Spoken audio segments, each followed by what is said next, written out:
Wherever you call home, we are there. In favorite places, large spaces,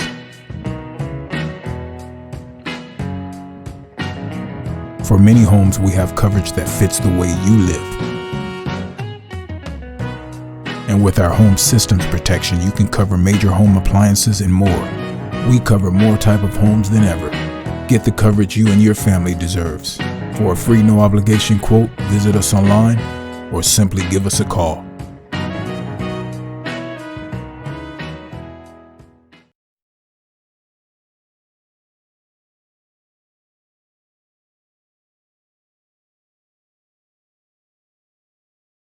Back at you and gloves off, and today I have a great guest, Santiago Dobles, Guru Santiago Dobles from Silat, coming out of Miami. How are we doing, my brother? You doing good? Doing great, brother. Thank you. Appreciate it. Yeah. How's everything in Miami? Well, right now I'm in Savannah, Georgia, working, but in Miami everything's pretty good. I was there 2 days ago. Awesome. You know, Yeah, it was good to see you about 2 weeks ago. It was absolutely. It was fantastic to see you and to and see there your was group. thanks, and it was great to see all the people that was there and all the fellowship that we had. Because we were inducted into the World Pugilist Hall of Fame. And It, congratulations on that. it was great. Thank you. Appreciate it. Thank you. But there's a lot of questions out there. And one of the main questions that I always get is, how do you find a place you like to train, legitimate? And I said that's very simple. Mhm. Go try out the classes. But I Exactly. want to hear, Show up. I want to hear it from you on your end, because there's a lot in the martial art world. Yeah, I get calls all the time for CLOT classes and for emails, and they ask about the class, and then they say, well, I can't make it at that time, or oh, I can't drive 20 miles, or oh, I can't drive 30 miles. My answer is show up, you know. I've traveled all over the country for CLOT and even to Europe, and you got to make that sacrifice. You got to show up. Absolutely. And I've done the same thing. I've traveled across here and lived in France and everything with Savate and the Supporta, and Yeah, worked it yeah, out. And through the road of teaching, because I started teaching long ago, I ended up meeting, Pac Victor de Tours by accident. And wow, we became very good friends. And yeah, then we started cross training, and it was more like he was family, was always embraced. And then yeah, Uncle Bill embraced me, and I had a pleasure of meeting Paul, but I never trained with him. And wow, I met a lot of the other first generations, if you want to say that way. They were very good individuals, like you and everybody else. And right, it's kind of like there's a family in Silat's a rare art, Savat's even rarer. That's the way I can correct, only put it. correct, Savat is the rarest of them, if you want to put it this way. sure, Um, there are very few of us training. It's very hard too. So you want to find the next kind of people that are like-minded, rough and tumble kind of mentality. right, right, right. Where there's no mats.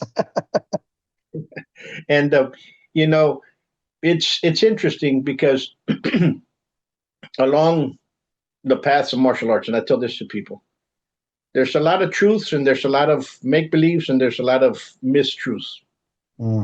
Absolutely, You know, 100%. and what's the best way you can tell somebody, listen, be careful, don't get fooled? Um, okay.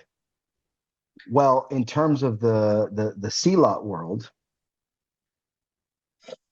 if the instructor, if the sarong and the pachut and if the outfit is more important than the training, I would walk away. You know, I mean, nothing against the traditional outfits; they're important. They have their cultural purpose, but in any real training, it's not important. What's important is to show up with what you have, right? And whenever I trained with the Detours, you didn't have a uniform. Maybe you'd have a T-shirt that said Ciroc or something, right? Um, but you didn't ask for that. They would give it to you, right? It was never a school. It was always either uncle's backyard, his kitchen, or my kitchen. You know, a lot of times Uncle Willem came to my house many, many times, and he would spend a week at a time, you know, and it was training all the time. And sometimes, you know, you would pick up, Uncle would call you and he'd be like, I just dropped him off from teaching at the house. And he'd say, hey, I took a nap and I'm awake. Come by the hotel. And then next thing you know, we're training for another 8 hours, you know? Um, so well, the way I learned was not commercial. And the way that the Tuars always asked me to do it was also not commercial. There was no, you know, some schools, I'm not going to mention any names, they've got a passport. They give you a passport with your picture and they stamp it, how many times you trained at the seminar. None of that exists with the Tuars, you know? And people who came out of the Tuars do that stuff because they want to make a lot of money off of it, right? And it has nothing to do with the money. In fact, I'll tell you, many times Uncle Bill came over, he never asked for a dime. We would give him money, of course, because that's the proper thing to do. But it was never about money. In fact, the Tuars, all of them, always said to me, Silat equals family. Okay. And Sarak is family, and it comes from the heart. So if it's not from the heart, then it has no value, right? And the rough and tumble side of it was equally as important as the character, right? So the character, you know, one of the things I learned about Silat from Uncle Bill in particular was generosity, kindness, you know, give people a chance, right? To see how they are. But that's also a strategy. You get to see how people are, and you can tell if the person has it in them to train, to learn, to be respectful, to build a better character, right? So to answer your question, to be careful, in the CLOT world, there's a lot of guys that they'll sell you a certificate, they'll sell you a multi-level course, they'll dangle the carrot after their JKD program. I'm not going to mention names, but you got to go through 3 to 4 years, 5 years of JKD Kali before you even learn, you know, Juru 1. You know what I mean? And it's complete BS. It's non-necessary. So Well, that kind of happens with Savate. You know, you have people yeah. out there that, you know, Savate's a brigade system. Only Mhm. because silver glove is the highest of the technical gloves, Right, right. and competition gloves as well. And only because you're a silver glove doesn't mean you can teach, and doesn't mean you can give rank. It's not like a black belt. So Right. you have a lot of these guys that, and you need 3 professors to form a silver glove. You know, so you have a lot of guys going out there selling rank. Yeah. You have to do it this way. You can sell this rank. You know, you paid for 4 or 5 seminars, so now Hmm. you got me. So now I give you this rank. That's total utter bullshit. You know, and I Yep. tell people this. You know, you come in there and you learn it. You learn the curriculum, learn the techniques, learn proficiently, and train. Hmm. You know, in the world of martial arts, I'm going to say openly, you don't need a 7, 8, $10,000 storefront school in a location to learn how to No, defend you yourself. don't. No. You don't need that, you know. So a lot of the best boxing coaches, boxing clubs, Savate, and that, especially here in the states, they're taught in a garage. They're taught And in the backyard. They're or taught in like a warehouse. YMCA gym or something, or a Yeah, local high school gym. Yeah, absolutely. and Absolutely. that's the best training you're going to get. There is I safety agree. involved, of course, right? There's safety Yeah. involved, but you know, Yeah. I keep getting a lot of people look into the arts, and there's 2 types. You know, if you have a rough and tumble art, Savat is one, Silat is one, Yeah. Yeah. Yeah. boxing is one. Those are rough tumble arts. Yeah. All the Silat Pukalon arts and the real Harimau is rough and tumble. Everything else is more dancing and, you know, flowery. Yeah, and when you look at stuff like that, people say, "Oh, but we'd use a knife," and well, we do too. But you know, so and dancers, yeah, we also use a knife, and we have plenty of them. And Yeah, you know, straight. they all do, but they're not doing this, right? They're not Yeah, defending against this, right?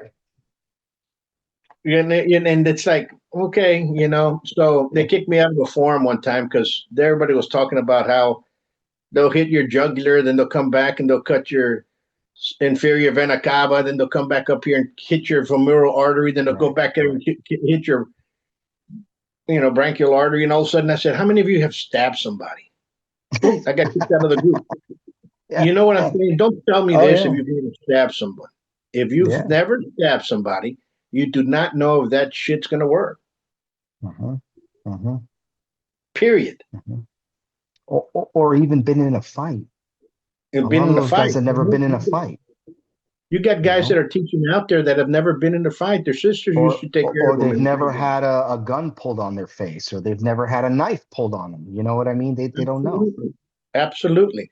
So you cannot teach something that you've never lived, period. But what I see with the training and what I see with the Silat, and I'm comparing it in this vesting, Silat, I ran into it as an accident. There's a lot of similarities with what my uncle did, with what the Detours did. 100%. There, Uncle Bill said it best. They were French that were in Indonesia. Listen, I'm going to say it openly too. You have Sirach from the Detours and the De Vries family, and then you have Sera and all this other stuff from Indonesia. A lot of people would disagree with me, and they would disagree with the Detours, but I'm going to tell you the separation and the differences. The stuff in Indonesia looks a certain way. The stuff from the Detours has the Indonesian and the European fencing influences in it, and there's no denying it. And I think that's the similarity, the commonality with the Savate, right? Because you see the Dutch influence. The pukulan is really bare knuckle boxing, and a lot of the platforms come from fencing, from Spanish fencing and the Dutch fencing, the French fencing also, because the French influenced the Dutch. So did the Spaniards. Of course, it was the Dutch was Norda Española. So and unfortunately, things have gone. And I'm not saying that the Silats are from Europe. No, the Silats are from Indonesia. No. But what I'm saying, 100%. But they've been influenced. Yes, a lot of things have been influenced. 100%. And to go further with that, you're right. There are Silats that are definitely from Indonesia, and a lot of those, some of them are influenced by Chinese arts and stuff that came from Vietnam and Thailand and even Mongolia. And then you have things that are like the Detours art, very European influenced, absolutely 100%. There's no denying it. And if you look, like you were talking about, the French and the Portuguese were in Macau. Macau influenced Chimande. There's so many ties, too much cross-pollinization for people to say it's only one area that this came from and that's it. But in today's realm, in today's world, everybody gets, they train. A lot of people, number one, they want to learn something. Now they're looking at martial arts to de-stress the body. I don't know what the hell that shit is, but to de-stress the body. Okay. When I learned was because I needed to learn how to fight, to beat up the guy at the school bus and the schoolyard. And I needed to know how to beat the shit out of him, or I got my ass kicked. And that's the reason why I learned. But this stress stuff and getting relieved of your body and de-stressing yourself is something that's new age, and that's a crock of baloney. And I mean, there is a holistic side that naturally happens when you circulate your blood and train, but it's a side effect. You don't have to go look for it. You just train your ass off. It's going to happen. But what I'm getting at is, there's nobody right now that goes to a martial arts school, a Savate school, boxing school, Silat school, whatever, because they're trying to find themselves spiritually. They go there because they want to learn how to defend themselves. Right. And people might, I don't care if it's little Billy that's 6 years old who's getting his butt kicked, or little Timmy, or Billy at 40 years old that he just got, his ex-wife or his going to be ex-wife's new boyfriend just beat the shit out of him. He's going to go try to learn how to fight. Either or, that's the reason why. And people need to understand that martial arts are a fighting art. You have to. And when you go in there, there's all kinds of nonsense. There's all kinds of BS involved. And Mm-hmm. in Silat we have a thing, we call mass jute mass rune with the instructors, but we all have a similarity for the BS out there, mas mamadas and mas bullshit. Yeah, they've created these fictional characters, whether they existed or not. Now now I hear like every 10 years you hear somebody going to Indonesia and they're like, I found Masjid's family, or I found Mas Mustafa. Did they exist? Maybe, maybe not. Does it matter? No, it doesn't matter who existed before. What matters is how you're training, right? All I can tell you, and this is what I cared about, right? We know that Uncle Maurice de Tours used the art in the Korean War. Okay, we know that Uncle Addy, one of the uncles that they don't mention very much, by the way, they only mention Uncle John and Uncle Benji. We know Uncle Addy used it in World War II. Okay, we know that there was another. I don't remember on what side of the family, but there was one of them that was in World War One.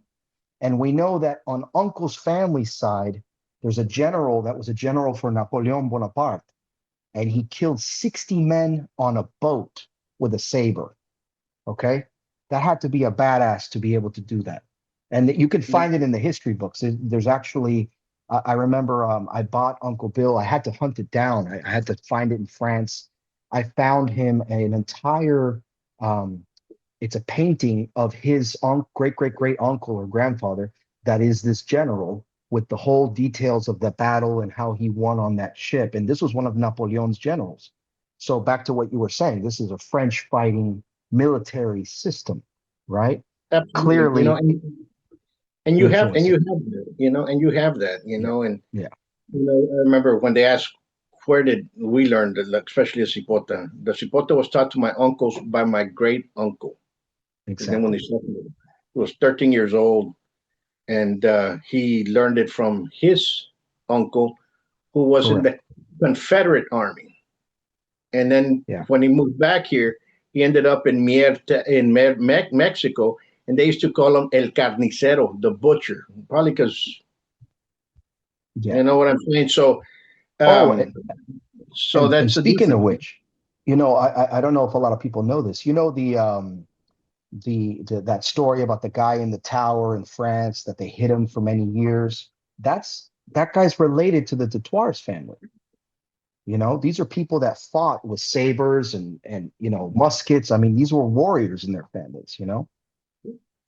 So when people ask, these things do have commonality. My For uncles, sure. they taught me, and they taught many others. Yeah, And my uncle used to say, "Cipotas for the street, boxing's for the ring." right, You have to right, you can't live one without the other. right. And that's the way Cipota Savate in my book. Yeah. And but I'm not saying that. What I'm saying is, for you folks out there that are listening, the stories, the legends that are involved inside the arts, listen to them. Mhm. But there's a lot of BS out there being taught in all the martial arts, not just Yeah, what we're talking about, in all the martial arts. So be careful. Most people right. don't know the difference between capoeira and sumo wrestling. They have no idea what's what. You have no They don't idea. know the difference Yeah, between Thai yeah, boxing and Salat. They can't tell Silat with karate. They can't tell the yeah. difference. But So, when you go into a school, find out what you're going to learn. Find out yeah, what you're doing, yeah. Well, I because mean, in the there's a Silat lot. world, I would say if they can't fight with the Jurus and they can't fight with the Lankas and the Sambuts, then they don't know what they're doing. Just get out of there, right? If you see them fighting with something else other than the Silat they're trying to teach, then they don't know the art. They have no idea how to use it, right? And I've heard people, I'm not going to say names. I've heard people tell me you cannot fight with the Jurus. Well, that's bullshit. I've done it. I know Guru Plink has done it. I know what's the name? There's a couple guys from Uncle Bill's lineage that have done it, that have used it. You never go out and look for it, but sometimes the shit happens, right? Part of my language. But it's gotta work, right? If it doesn't work, it doesn't work. I mean, I have students that work in the police force and they'll tell me like, oh, Guru, I did an elbow and I opened the elbow and the guy fell and I didn't even get to sapu him. I was like, good, you did what you had to do. Sometimes the art comes out on its own. You don't have to try. You just know the art, right? It becomes unconscious, right? And it becomes a second part of you, and people Right. need to understand it. And it doesn't. How can I put it? It's not going to happen overnight. It's not a microwavable art. A No, lot of no. people here in the United States think that, I'm going to put 10 minutes, put in microwave. Yeah, I'm yeah, already a black belt. I already got a yeah, silver glove. yeah. I'm already got my sarong. Now I'm chingon. No, you got chingado. That's what you got. Más, You got más chingón, yeah. Más not mamadas. chingon. So Oh when man, and yeah, yeah. when you look at stuff like this, you're like, hey, buddy, go train with somebody else in there. And when people say, Yeah. oh, it's too far to go train over there, it's I too hear far that to all go. the time. If you really want to learn, you might have to drive that hour and a half to go train, and I to train have, for an hour and a half, and then drive back. yeah, If yeah. you really want to learn, I've worked like 16 hours straight, jump on a plane, find a hotel last minute, go see Uncle Bill, and then get back on a plane. I mean, this has been the last 28 years of my journey. You know what I mean? And it's like that. Sometimes you make whatever sacrifices you have to learn what you want to learn, if that's what you really want to do, But in today's world, Professor, the younger guys think, oh, well, I don't need a guru. I don't need a professor. I can just learn it on YouTube, or I can just learn it on, I can watch a YouTube seminar of somebody. You can learn on video to an extent, but at some point you have to feel it. You have to understand and touch and feel and understand the timing of things and the positions and the structures. That's only going to come by touching hands. There's no other way around it, you know? absolutely, absolutely, Yeah, and absolutely, you can learn by video. You can mimic by video. yeah, yeah, You can imagine what they're doing by pictures. yeah. People now get a book in the 1800s of Savate because now they're reprinting them. Oh, Right, I right, know Savate for this professor. Man, that professor's been dead since 1880. How can you learn from that professor? And they'll tell you. I right. mean, the bullshit gets more. The más mamadas get bigger, And Well, yeah, yeah, exactly. The lineages are real, right? We do know that there was a Paxarak. We do know that there was some of those students. We also know that um, Chimande was started by Abba Khair, but he had learned other things. See, because what people don't understand is Silat, the word Silat did not come into play until after World War II. Okay. So people think, oh, I do Silat, I do this ancient martial art. No, you don't. Silat came after World War II, the name Silat. Anything prior to that was called Ulin, which is like to fight. So Ulin Sera, which it might have been called to fight in the style of Paksarak, or, Ulin Professor, to fight in the style of Professor, for example. And then you had like Chimande or Chikalong or Chililing, all these styles with the chi, because they come from a region where that river is. You understand? So it was not like karate and kung fu that had all these names. They didn't have that. And it wasn't until after World War II that they were trying to nationalize their martial art, if you will, and then give it the name Silat. And what people don't know is Silat is actually an acronym for 5 Muslim words. Shahada, Ibada, Laku, Akida, Taqwa. Has nothing to do with what they think it is. So when people say, oh, I've been doing an ancient Silat, well, maybe you're doing an ancient martial art, but the word Silat didn't come around until later on, you know? you know, and it's interesting because most people think that a lot of these martial arts go to Buddha Dharma. Oh, Taekwondo went to Buddha Dharma. Shaolin Kung Fu Yeah, Buddha Dharma. When you studied, I'm yeah, the yeah, 7th yeah, generation or whatever. And you're like, really? yeah, Most martial arts, as we know them, yeah. were developed from 55 to the present. Of Correct. course, you had judo, you had boxing. In the old books predating 1920, the word Mm-hmm. karate is nowhere to be found. It's jujitsu. Correct. Correct. And It's to jujitsu. further that, we traced it back. So um Harimau goes back to the 1600s. Sirach goes back to the 1800s, early 1800s. Chimande goes around 1600s, but there was a family that did something before. The oldest form of anything remotely that looks like what we know of as Jurus goes back to the 1400s. It's not that ancient, as they say. So Yeah, what and gives? You know what I mean? it's like what the word Savat, the oldest written word of Savat.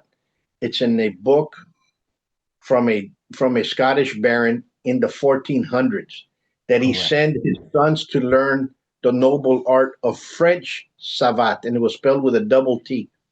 Then you Interesting. start hearing it in stuff in the 1700s. The first school, 1803. Others say no, it was Yeah. 1815. It was actually Yeah. 1803. Oh, Yeah. you don't know, you know, the guy would have been 15 years old. See, a lot of people in Europe as well as here, if you had a leader someplace and that leader was very much loved, Mm-hmm. he dies suddenly.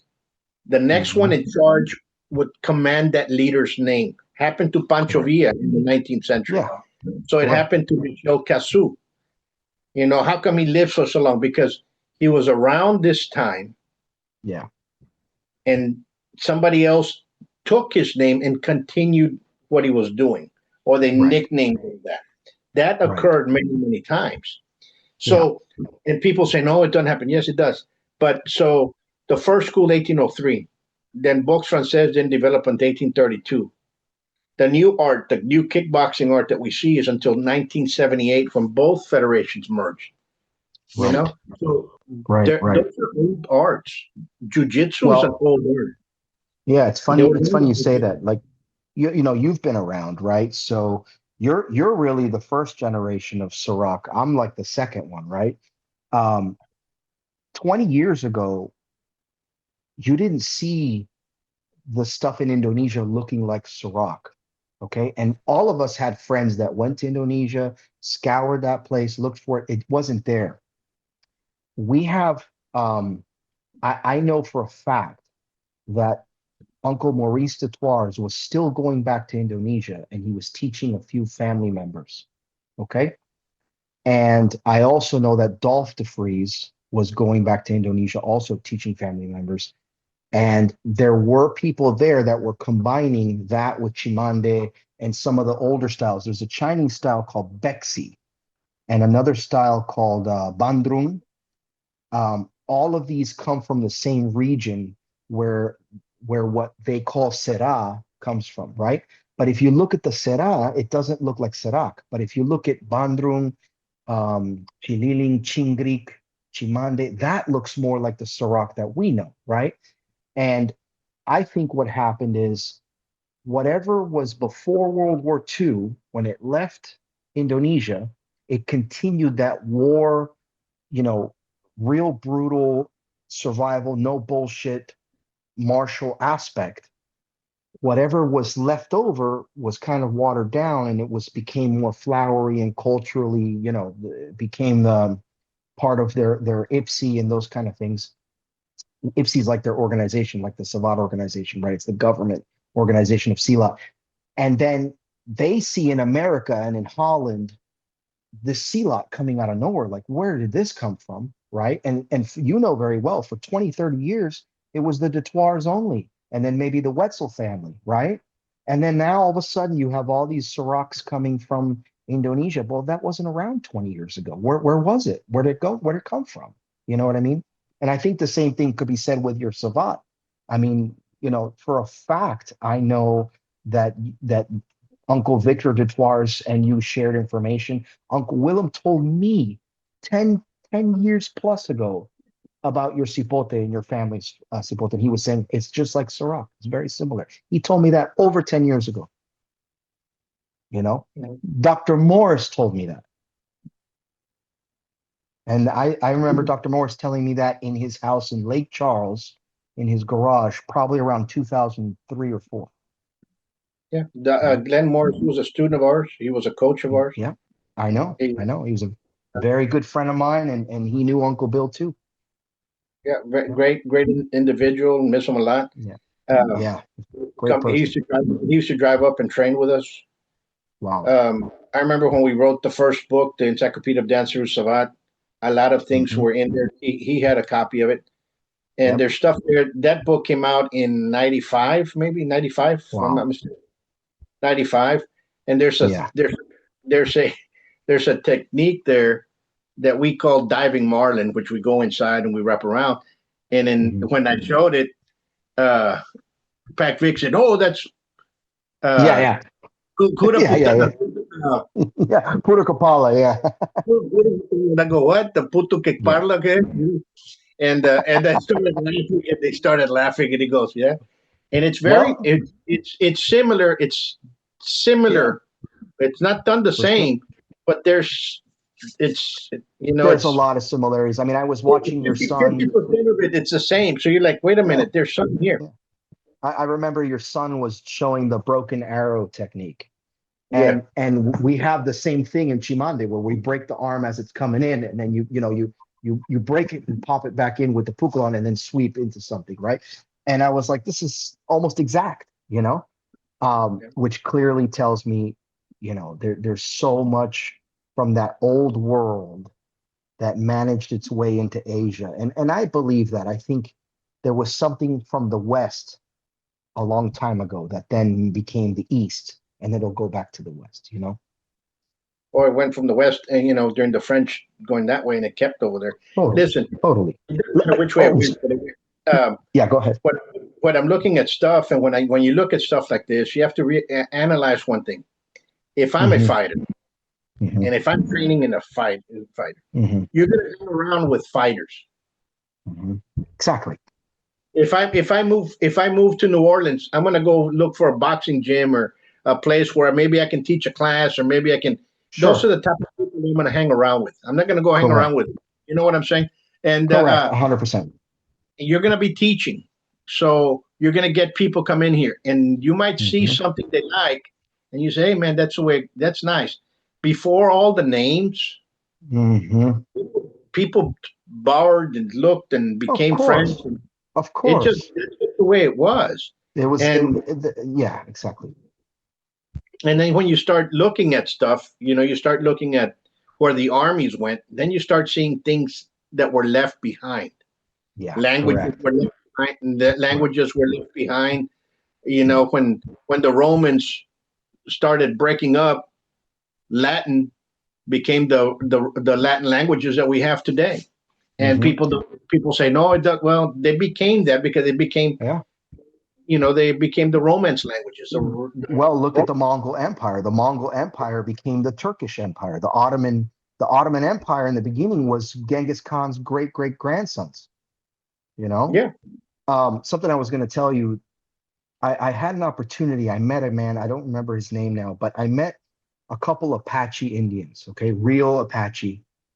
They were part of a biker gang, right? A biker group. Tough guys. No bullshit. One of them was a Vietnam vet, and the whole thing. And we did some knife stuff. And I kid you not, I saw stuff that they were doing that looked almost exact to things I learned in Silat. And I asked him, I said, where did you learn this? And he goes, oh, this is my Apache family knife stuff. And I was blown away by some of the stuff. And then he showed me how they move. They have similar things, similar body postures. I mean, there's only so many ways the human moves, right?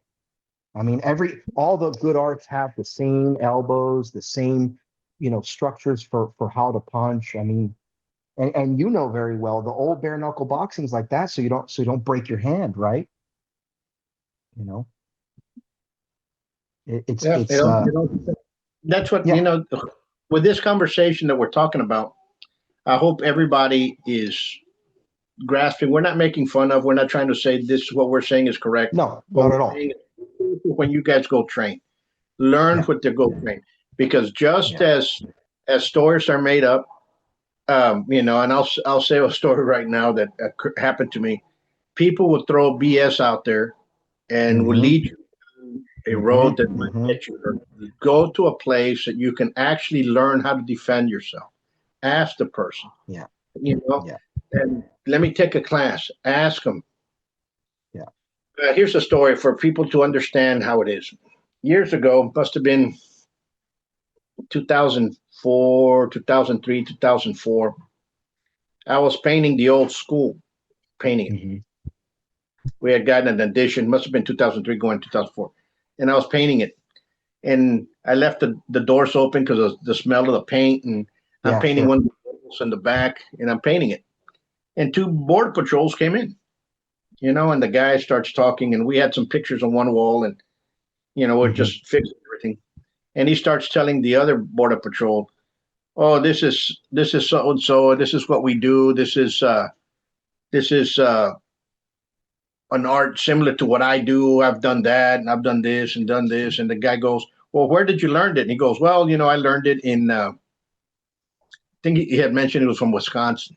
And I was just listening Hmm. to him in Wisconsin, and the one that taught me was this Chinese assassin that lived next door to my grandmother's house. And it's always these little stories. Yeah, yeah, And yeah, yeah, yeah, yeah, yeah, yeah, yeah, yeah, yeah, yeah. the own assassin that was in the, so he was Yeah. telling him this, and then I said up, hey, how you doing, can I help you guys? And I started talking. He goes, oh yeah, the Savate comes from karate and everything else, Savate. Oh, right. I go, oh, okay. So he's talking and left and right, and he goes, and my instructor, he goes, my test was, it was an assassin art, and the other guy was buying this nonsense that this guy was spewing. And he goes, since we have grappling, he made me wrestle a black bear, and I gave him a Right. punch to the heart, and the bear died. And I'm like, really? Wow, man. So I kept He going, did the dim mock on the bear. and I was like, and the guy started going, do you have any stories like that? And I go, yeah. And he goes, how's your all's test to become a master? Oh, that's simple, man. We go out to the ranch, and you have to lay down, and when the rattlesnake comes up, you catch it and bite it in its teeth, by your teeth, Yeah. and catch it and kill it. Right. You're bullshitting me, just like you bullshitted me, man. I can dish it out as well. Right. The Right. Right. Right. BS that goes on, people buy this. And I told They him, I'm do. sorry. Your story there is, I've heard it in so many ways, so many different versions. Now we're going to change it Hmm. here in Texas. We lay down in the sendero in the brush and catch a rattlesnake by our teeth. And if you believe that BS, good luck. But so people, beware of where Yeah. and who you're training with. I Ask. remember a very famous martial artist that's very famous today, very marketable. They got the fancy t-shirts and they do all the seminars and they're on YouTube everywhere. I remember he came to my hotel room in London. I'm not going to mention names, but I was learning Chimande from Pak Mohammed there, and I was teaching Sarak to a private group. And he came asking about Sarak, wanting all this stuff about Sarak and all these things. I shared with him some information, shared him some diagrams, and I asked him. I said, "Tell me about your Silat and show me." So we played together. We touched hands. I have it on video. It's up on YouTube for about 15 minutes, and everything he was doing was like very similar to what we do. But you can tell the movement of somebody, how they move. Everybody has a signature, right? So, for example, if you train with Guru Plink, you have a little bit of a Guru Plink signature. If you train with Pendek Paul, you have a little bit of Paul. If you train, if somebody train with you, they're going to have a signature of Professor, right? If they train with Uncle Bill, they have a certain signature, right? We all know that everybody who's learned from Dan and Asano, Guru Dan, has a signature of Guru Dan, right? Whether you learned it on video or you learned it in person. So You're gonna you can have this man had Mafalindo Sila written all over him and Pakita Tirsha all over him with his movement, right? So I asked him, I said, so tell me about your family Sila. He goes, oh, I learned from my grandfather. Um, I learned it when I was 5. I said, oh, yeah, you had jurus? He goes, no, no, we don't have jurus in our system. Oh, okay. I said, do you learn kura kura? He goes, no, no, we don't have kura kura in our system. Oh, okay. I said, do you have lanka? He goes, no, no, we don't really have any lankas in our system. I go, well, all silats have some type of jurus or lanka or kuda. Sarak is pretty unique because it separates the Lankas from the Jurus, but the old way combined them, right? And I said to him, well, you got to have something, buang, some type of form or two-man sets. He goes, no, we didn't have any of that. Okay, that's interesting. I said, but pretty much all the Silats have that. So to not have that's kind of strange. So he's like, yeah, but that's the way my grandfather taught me. I said, so you learned all this when you were 5. Now, listen, I studied piano, violin, guitar since I was 2 years old. Okay. I had classical training. I studied martial arts since I was 8 years old, right? My mother put me in Shaolin Kung Fu. I can't remember what I did in Shaolin Kung Fu when I was 8, but that certainly helped me. You know, I didn't really learn martial arts until I was 19, like real martial arts, right? The stuff I learned from Uncle and Militaires. But my point is, this master had all of this by the time he was 5. But everything looks like the signature of tapes that I saw from Stephen Plink, from Guru Dan Asano, from Pikita Tirsha, Leo Gahi, from Guru Richard Dobles. I mean, complete plagiarism right across the board. So then he was asking me about all this Pukalan stuff and Lankas and Tigas and show me how Plink hits, show me how Paul de Toirs hits. So I'm asking myself, why are you asking me to show you how these people hit if you don't know who they are, right? You never trained with them. So anyhow, a couple months later, he's teaching seminars with a lot of the material that we have, right? And I said to him, when I gave him these diagrams, please give credit where credit's due. He never did that. So the point is here, just like what you're saying, there's so much bullshit out there. And now they're selling you a system and they're selling you all this stuff. And it's like, yeah, no, everything has an origin, you know? Be honest, right? You know, I'm going to get let me get something here. You know, here's a cane. Okay. Yeah. Yeah.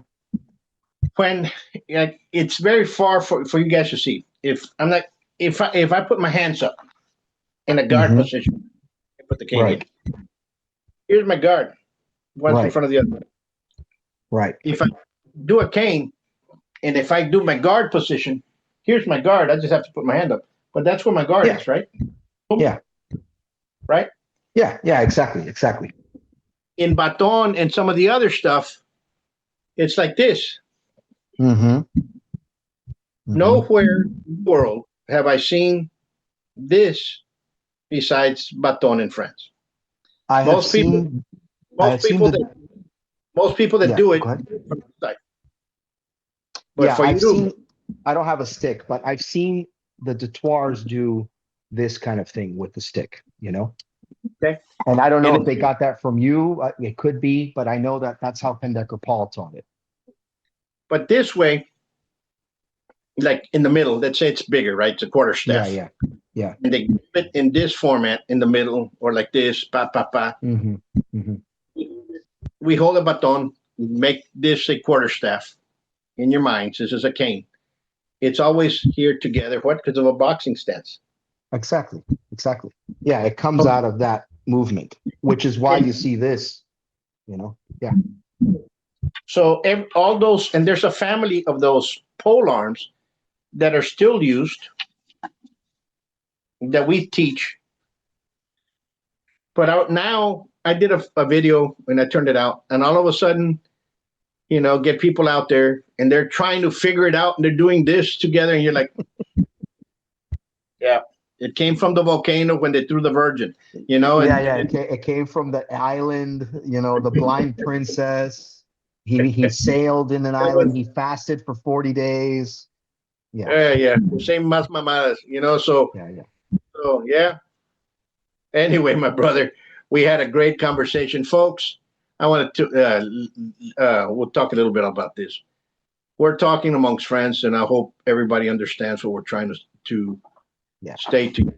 We're not making fun of anybody. No, not at all. Not at all. Your safety. So when you guys go out to a martial arts school, choose only because the word Savate or the word Silat or the word Kempo is in front, or Jiu-Jitsu. That word is not going to save you in the street. What's going to save you? And neither's the certificate, neither's the fancy uniform, none of that. So when that just belongs to the association where you're in. That's where it only matters. Mm-hmm. Everything else, you better get taught Mhm. correctly, because if something happens to you in the street, that's your only backup. Mm-hmm. Plain and simple. Mm-hmm. I'll leave you with this. I hope you stay safe. We'll touch base soon. You too, brother. Thank you, and God bless, and thank you for all you did over there, and my appreciation to you and your school. Your all your people were great. No, anytime. You're part of the family. Thank you. Likewise, and I can tell you, Uncle Willem always speaks very highly of you and your family system. That's a fact, and I know Puck Vic did too. And we love them to death. Government here. Of course. Thank you, brother. If you like it, click like. Yeah. Stay safe, be safe, and God bless you. Until next time. Peace. Have you ever wondered about what happens in a martial arts studio?